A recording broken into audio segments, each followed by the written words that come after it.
All right, welcome back, folks. This is Yankees Unloaded, but we don't have Gary today. So we're doing a recap. I mean, it is super late. It's 1:29 a.m. on the East Coast. The Yankees game ended. They beat the Arizona Diamondbacks. They're 5-0. We're gonna break this thing down. Before I do, be sure to go and follow at Yankees Unloaded on all social media. We have our, channels and, different pages up there. So TikTok, Twitter, Instagram, do all that. You can follow me at JK Bogan. You can follow Gary Sheffield Jr. at Gary Sheffield Jr. So let's get into it. So really impressed with this team. I think that would be an understatement. This is a completely different team from last year in every way. To come into this game, no days off, to go up against the NL reigning champions, Diamondbacks. I mean, look, 5-2, 5-2 win. And it really never felt like the Diamondbacks stood a chance until later on in the game when they did get the bases loaded. Look, this wasn't easy. They made it look easy, but think about the parameters that they had to kind of abide by, because that bullpen was taxed. It was used heavily to get the win, or multiple wins in that Astros series. And I think this is the difference between last year and this year. Will there be a punt lineup every now and then when you have all those guys out there? It's like, okay, this game isn't going to go well. Maybe. I'm sure it's possible. But it feels like they want to win more this year. I don't know. Maybe I'm the only one that thinks that, but let's just start from the top here. Luis Gil. Okay. He gets the first start of the season. First start in quite a while, dealing with Tommy John, comes back from Tommy John, didn't pitch at all in 2023. So Gil looked outstanding in spring training, but how well would he, translate that to the regular season coming off of Tommy John and everything? He looked really good. 4 2/3 innings, only gave up 1 hit, did give up a run, walked 3, although I think a couple of those were questionable calls by the home plate umpire, 6 strikeouts, 84 pitch count. He had 52 strikes. I thought he pounded the zone. I thought he had great command of his fastball, hit upwards 100 miles an hour. He actually got a huge strikeout on a 100-mile-an-hour pitch, but then was able to go to, his changeup at 84 miles per hour. So look, he looked really good, and I'm excited about the future with him. This is a game that you look at and you're probably thinking, okay, the Yankees have Gil up. He could probably get going early on, and then maybe he'll start to struggle a little bit.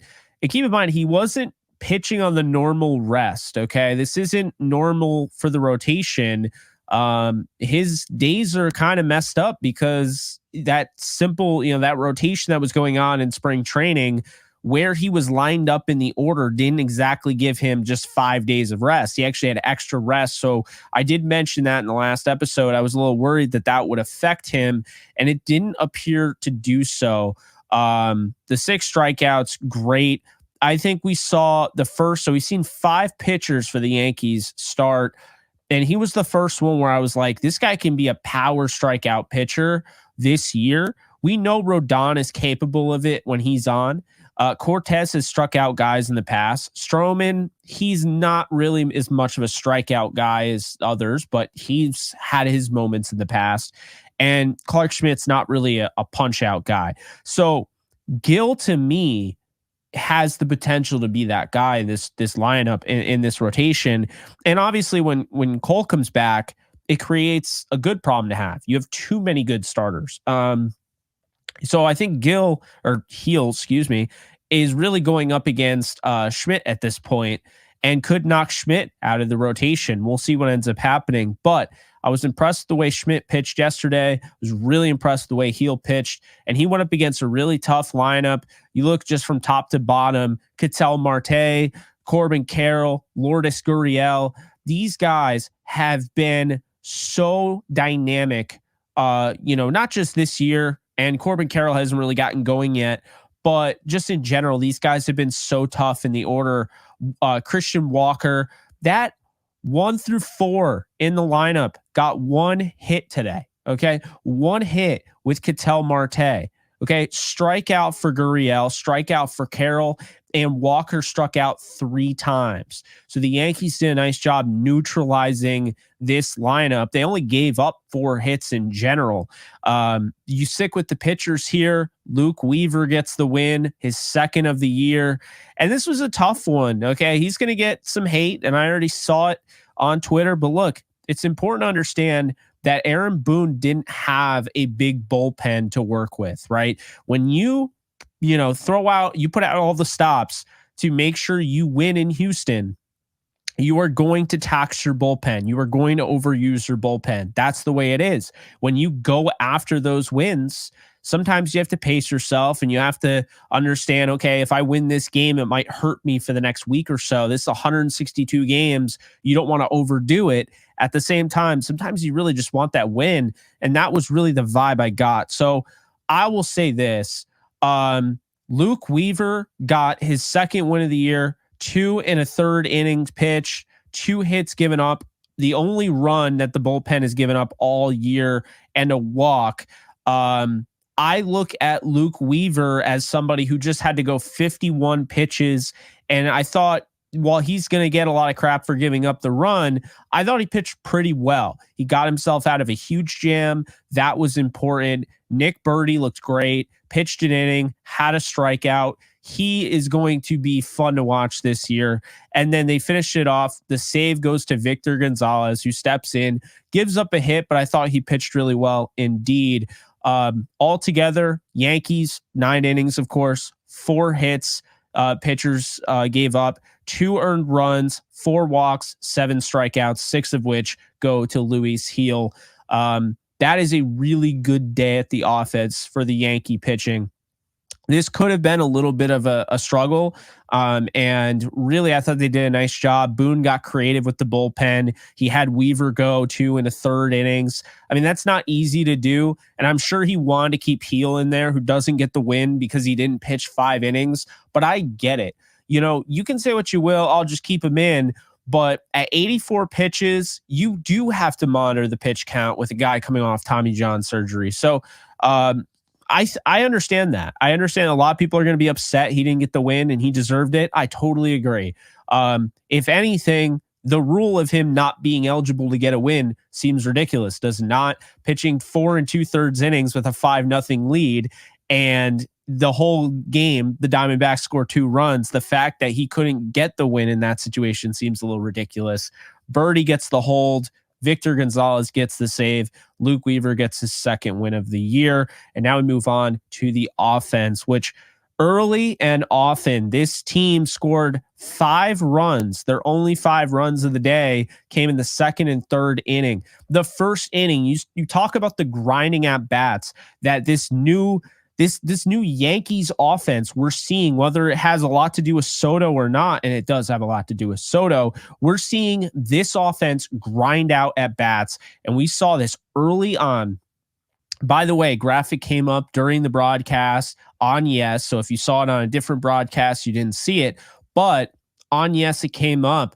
The Yankees have seen more pitches per plate appearance than anybody in the league. So that is a complete far cry from last year, and that's a good thing. You look at Gleyber Torres.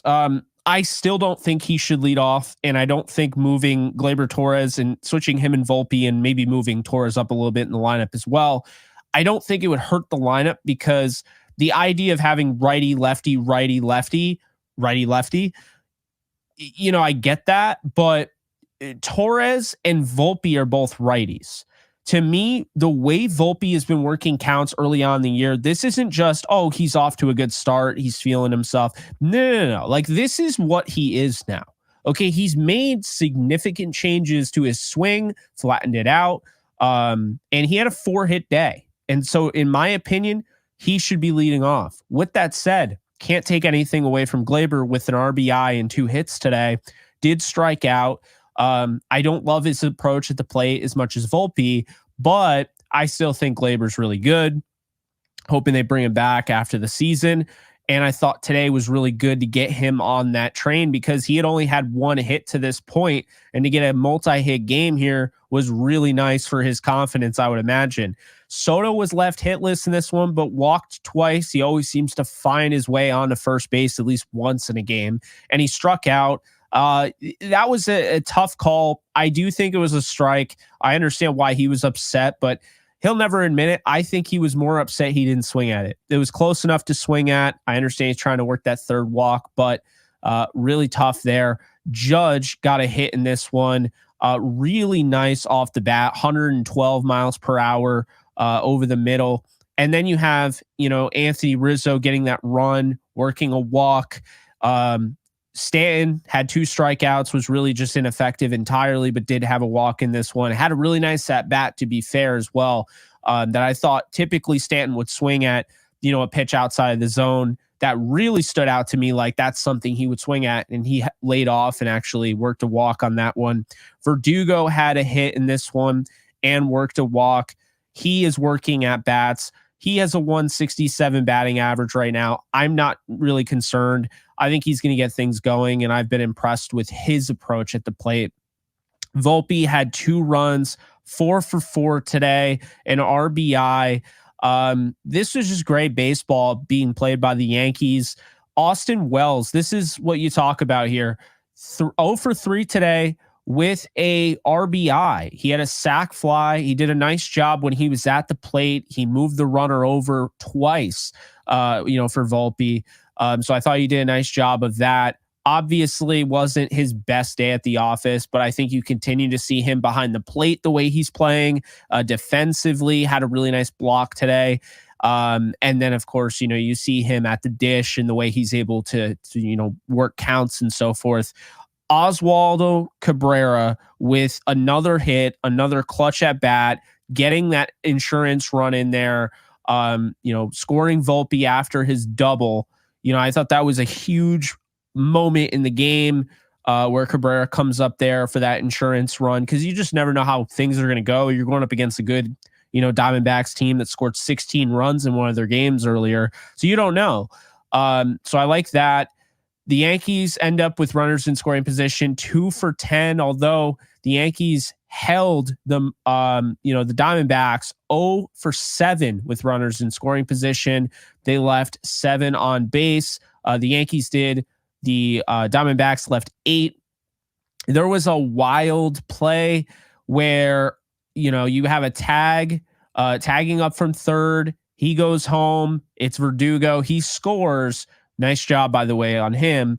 So you get that sac fly from Austin Wells, and then you have an error throw, and then another bad throw, and it advances the runner. Volpe's able to score. Really weird play there. Yankees get 2 runs out of that, and so they do win this thing by a total of 5-2. My takeaways are this, okay? The Yankees are 5-0 for the first time since 1992. Okay. If they go 6-0, which it's going to be a tall task going up against a guy like Zach Gallen on the mound, who I think is maybe the best in the NL, that would be the first time they've gone 6-0 since the 1927 Yankees. And when the 1927 Yankees did that, it led to them being first in the American League and sweeping the Pittsburgh Pirates in the World Series. So that'd be nice. But all jokes aside, this Yankees team has a different approach. They grind at bats. They win with small ball. There's no home runs in this game. None. Okay? They had a double by Torres, 2 doubles by Volpe. No home runs. And it was fun. It was exciting. And you knew the Yankees were going to win this game. You just had a feeling. They came out like savages early on, like dogs, as Alex Verdugo would say.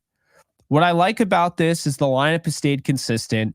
There's not all these questions. Oh, who's going to be in the lineup? Who's not? Really, the only question that you need to know is if it's going to be Trevino or it's going to be Austin Wells at catcher, which hopefully it's Austin Wells, because Wells should be the everyday catcher now. That's the one thing you have to know. And then whether or not it's going to be Cabrera or Birdie in there, and if Stanton's going to have a day off or not. My thinking is that right now, the Yankees being 5-0 and Aaron Judge is batting 143, this is going to be sustainable. Winning every single game is not sustainable, but I mean, being one of the best teams in the league this year, I think is what we're kind of supposed to expect. I think this is what they're telling us. You could say one thing, okay, they're 5-0 and they didn't play anybody, right? And we've seen that. I mean, the Diamondbacks started off 16-run game. They're going up against the Colorado Rockies. No one cares. But to start 5-0 going up against the Astros on the road to start your season, sweeping the Astros, who are the favorites by a lot of people to win the AL, and then without any rest, go into game 5 of the year, and you use a pitcher who has not pitched in a regular season game since he got hurt and was shut down with Tommy John, and you throw him in there and you win this game against the defending NL champions, that there's some validity here. So I like what we're seeing here, but really most importantly, Soto is Soto. Volpe's leading the league in on-base percentage right now. Yes, that's even ahead of Mookie Betts. So Volpe's leading the league in on-base percentage right now. Austin Wells looks great behind the plate, showing he can be a defensive guy and have a bat. Oswaldo Cabrera, if he keeps this up, they might actually have their third baseman of the future because he's young. Verdugo has been just night and day difference in left field compared to last year. Rizzo still has that eye. He's still working at bats. He hasn't even gotten his power going. Stanton has a 1 home run that happened at the end of the game, but for the most part, he's kind of just been down a little bit. But the big one here is that Judge is batting 143, which is currently the worst average in the lineup. And you have people complaining on Twitter, and you have people complaining in general and saying, what's going on? What's going on, I think, is that Judge didn't get those at-bats at the end of spring training. I think it took him out of his rhythm, and it's a long season, okay? 162 games.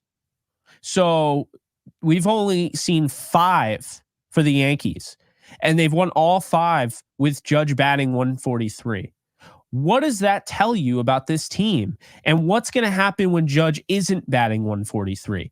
Because I'll tell you right now, this is not sustainable. Judge is not going to bat 143 the whole year, okay? What I will say is the one thing I will definitely say is that with Stanton, he is definitely right now, like he feels like an anchor in the lineup and not a good one, like holding down the lineup. And I'm not going to, nitpick, it's early on and whatnot, but you just hope that Stanton isn't going to be that guy that strikes out a bunch this year. He still probably is, but you're hoping he at least adds 30 home runs at least to that. So Yankees come away with the win over the Diamondbacks. Every reason to feel good about it.